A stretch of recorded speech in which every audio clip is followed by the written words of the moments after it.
Well, this morning marks 4 years since a gunman killed 17 people at Marjory Stoneman Douglas High School. Over the next few minutes, we're going to take a look at that day's impact on school violence now and the laws that were written to try to stop it.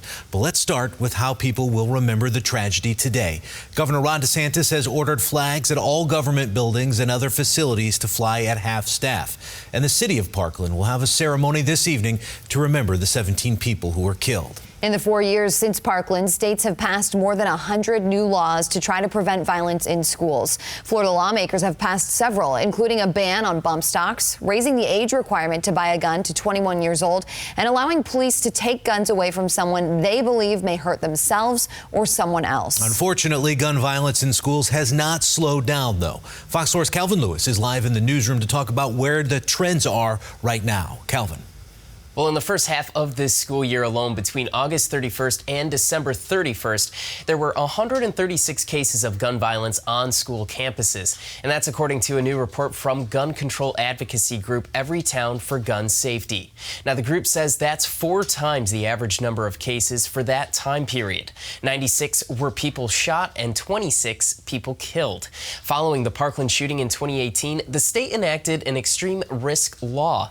Now, that law allows law enforcement to petition a court to temporarily restrict access to firearms by those who might be in a crisis. And that would mean they are looking to harm themselves or others. Now, parents of those Parkland students say more can be done to further prevent school shootings. We were hoping no other parent has to go through what we have had to go through, and it continues. The one thing that every community has in common that has had this tragedy is they didn't think it could happen there. Now, since 2018, the same year as Parkland, 19 states and Washington, D.C. have passed extreme risk laws. Florida is one of those 19 states to have these laws. For now, reporting live here in the newsroom, Calvin Lewis, Fox 4. And Calvin, right now, some of those survivors and the parents of people who were killed are pushing for legislation on the state and national level that could prevent future shootings like this one.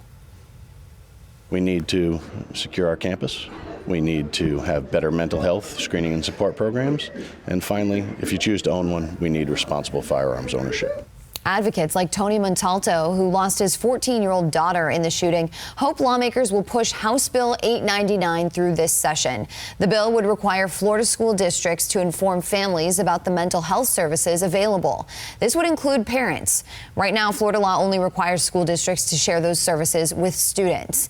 A bill in the Senate is also pushing for increased school safety standards. It would give the state the ability to penalize districts out of compliance with safety requirements. It also offers more training for school resource officers.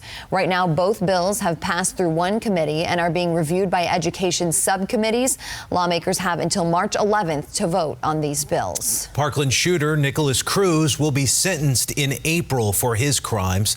Last fall, he confessed to 17 counts of murder and 17 counts of attempted murder. A jury will decide if he gets life in prison or the death penalty.